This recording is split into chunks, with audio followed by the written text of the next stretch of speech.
There's a reason you're walking alone right now. Not because you're unworthy, not because you failed, but because life is stripping away the noise, so you can finally hear your own voice. The Stoics taught that solitude is a forge, a quiet fire where a man's character is reshaped, not by the world, but by himself. Marcus Aurelius wrote, "Look within. Within is the fountain of good." So the question is not, why am I alone? The real question is, what kind of man will rise from this silence? 1. The silence that reveals you. There comes a time when life grows quiet, not because you failed, but because the noise that once distracted you has fallen away.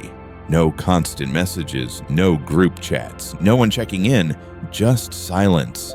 At first, that silence feels like loneliness, like something is missing, like life is happening somewhere else without you.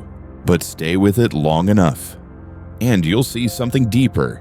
The silence is not empty. It is full of you. Most people run from solitude. They fill their time with noise, company, entertainment, not because they enjoy it, but because they fear meeting their own thoughts. But you are being forced inward, and that is not a punishment. It is a calling.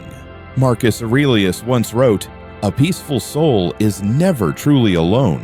Solitude shows you what's real, your fears, your desires, your strengths, your wounds. It shows you the parts of yourself that still need work, and the parts you've already survived. Because if nothing else, remember this: you are still here. Every difficult moment that tried to break you, you endured it. So the silence isn't here to harm you. It's here to reveal you, to help you rebuild your identity from the inside out, to show you the man you actually are when no one is watching. This is where self-respect is formed. This is where clarity begins.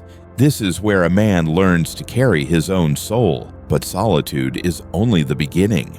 Once you learn to stand alone, the next step is learning who you allow to stand beside you. And that is where we go next. 2. Depth cannot breathe in shallow places. When you try to speak with depth, you quickly notice something. Not everyone can meet you there. You share a thought about purpose, self-discipline, meaning, and they respond with gossip. You speak about growth, and they joke to avoid the discomfort.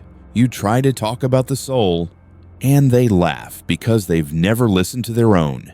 And in that moment, you realize your silence was never the problem. Your depth was. Most people live on the surface. They chase distractions, entertainment, validation. They are terrified of stillness, terrified of thinking, terrified of feeling. So when you walk into a room with intention, clarity, or quiet strength, you don't blend in. You stand out. Marcus Aurelius wrote, "The soul becomes dyed with the color of its thoughts." Your thoughts have weight. Your emotions have history. Your silence carries meaning. And because of that, you cannot breathe in shallow circles. You don't want friendships based on convenience. You want connection based on truth. You want loyalty, respect, presence. And when your standard is high, the crowd becomes small, not because you pushed people away, but because you refuse to shrink yourself to stay. This is why your life feels quieter, not because you are lacking, but because you are filtering. You are choosing quality over noise, substance over spectacle, meaning over company, and that choice has a consequence. You will stand alone before you stand with the right ones. But solitude is not only emotional, it is training. It is the ground where strength is forged. And in Chapter 3, we uncover how being alone can build you into a man others cannot shake. 3. Solitude is the training ground of self-mastery. Most people run from silence, not because silence is painful, but because it reveals the truth. When the world goes quiet, you are left with your thoughts, your habits, your fears, your unresolved past. This is why so many cling to constant company. They need noise to drown out what they are afraid to face. But you have stood in the quiet. You have felt the stillness. You have heard your own mind whisper things others never take the time to notice. This is not loneliness. This is training. In solitude, you learn who you are without an audience. You learn what you believe when no one is telling you what to think. You learn how to carry yourself without needing to be seen. Epictetus taught, if you want to improve, be willing to be thought foolish and stupid, meaning ... When you choose growth over distraction, people may not understand you. They may call you distant, cold, different. But every time you choose time alone instead of empty company, your mind strengthens. Your emotional core stabilizes. Your confidence becomes internal instead of borrowed. A man who can stand alone is a man who cannot be controlled. You stop chasing approval. You stop fearing rejection. You stop searching for yourself in others. You become your own anchor. This is why solitude is not punishment. It is preparation. It is where clarity is sharpened, where resilience is built, where identity takes form. But strength alone is not the lesson, because once solitude shapes you, you begin to understand something even deeper. Quality will always outweigh quantity, and that's where we go next. 4. Quality always outweighs quantity. Look around at most social circles today. So many people surround themselves with crowds but feel empty the moment the noise fades. They chase numbers. They chase attention. They chase the illusion of connection. But you are learning a different truth. A single genuine bond is more valuable than 100 shallow ones. Think of 2 tables. At the first, there are 20 people laughing loudly, talking over one another, sharing jokes that disappear the moment the night ends. Everything is light, entertaining, but nothing reaches the heart. At the second table, there is just one person, and every word feels honest. The silence is comfortable. The space is safe. There is depth. Which table holds real value? Seneca once wrote, "Associate with people who will make a better man of you." This is the standard of someone who knows their worth. You are not looking for a crowd. You are looking for alignment, for sincerity, for loyalty, for presence that nourishes your spirit instead of draining it. And yes, this means your life will have fewer people in it, but fewer does not mean lacking. Fewer means filtered. The friendships you allow now will be the ones that can walk with you through storms, not just sunny afternoons. They will see you, not the mask, not the performance, but the depth. And those bonds, once formed, are unbreakable. But even understanding this, there is another lesson that solitude teaches. One that requires patience, trust, and faith in timing. Because the right connections do not appear on demand. They arrive when you are ready.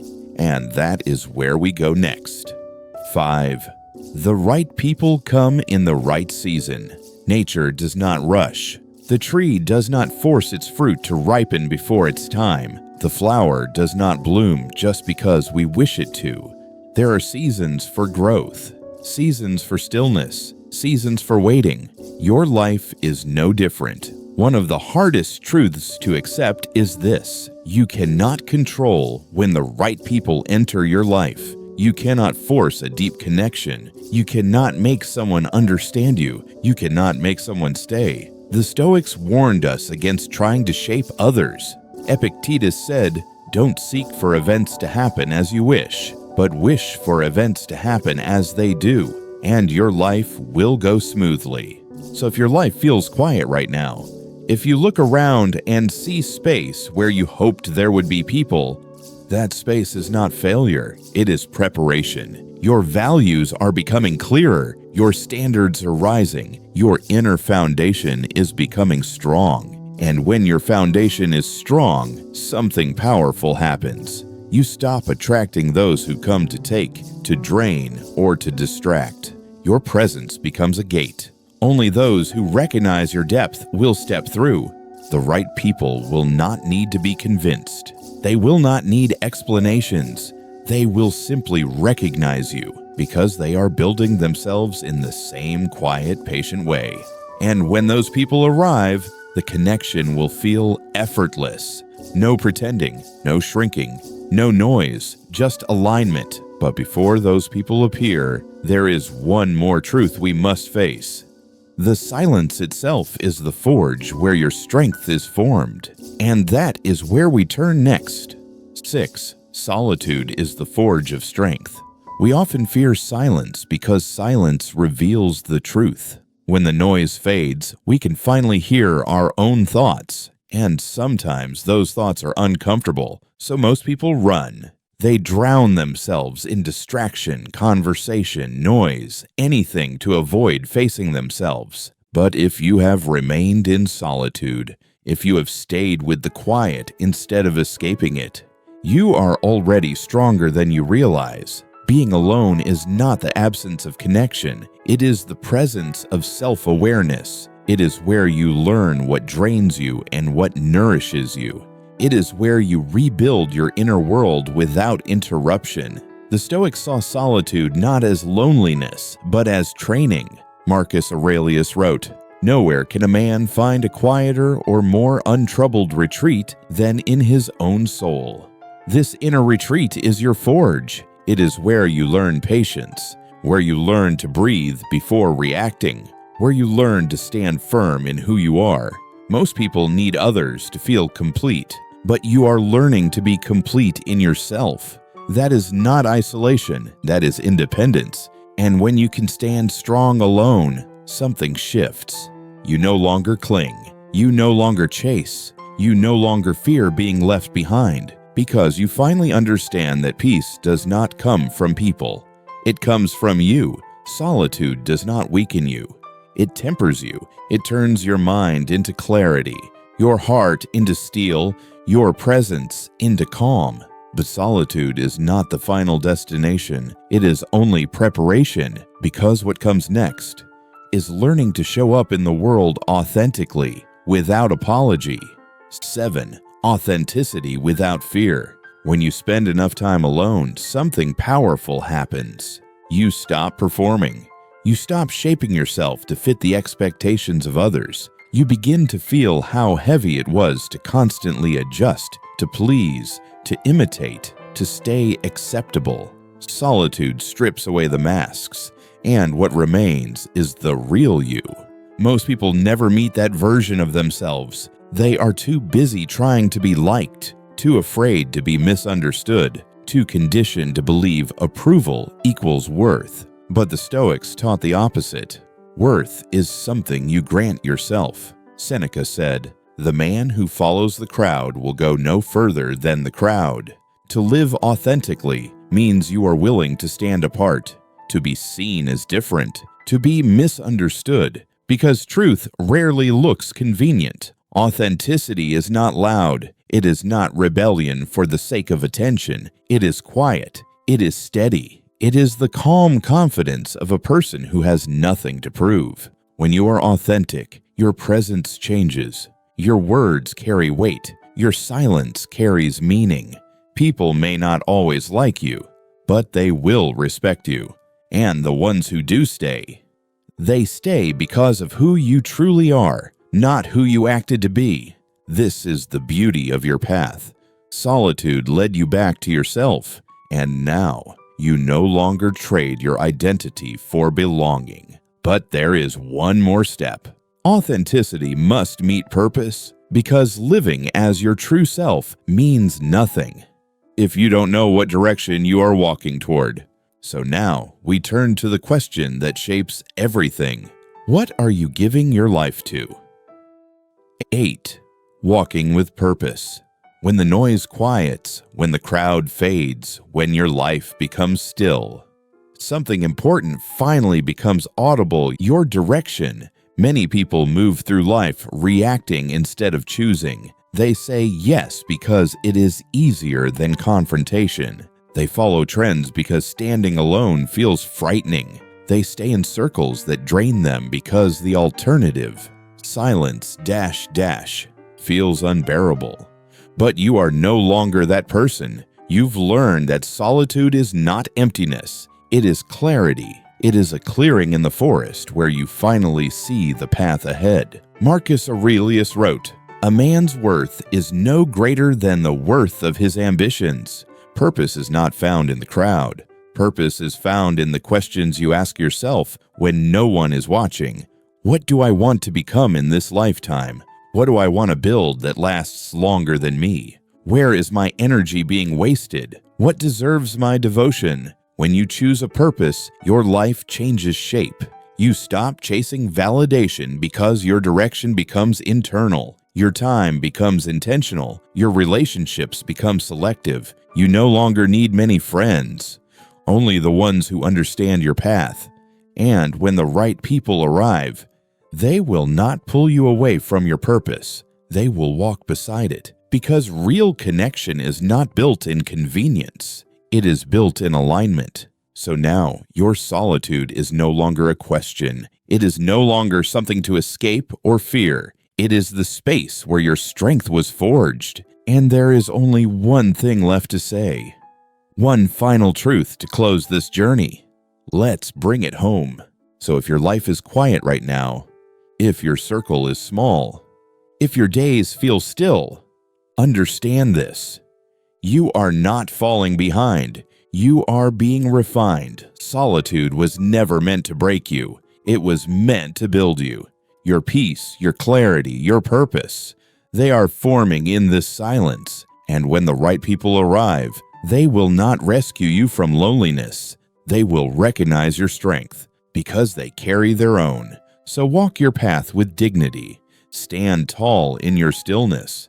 And remember, you are not difficult to love. You are simply rare. Soft pause. If this message resonated with you, like the video, subscribe, and write in the comments. I choose depth over crowds, so I'll know you are here and that you are walking this path with intention.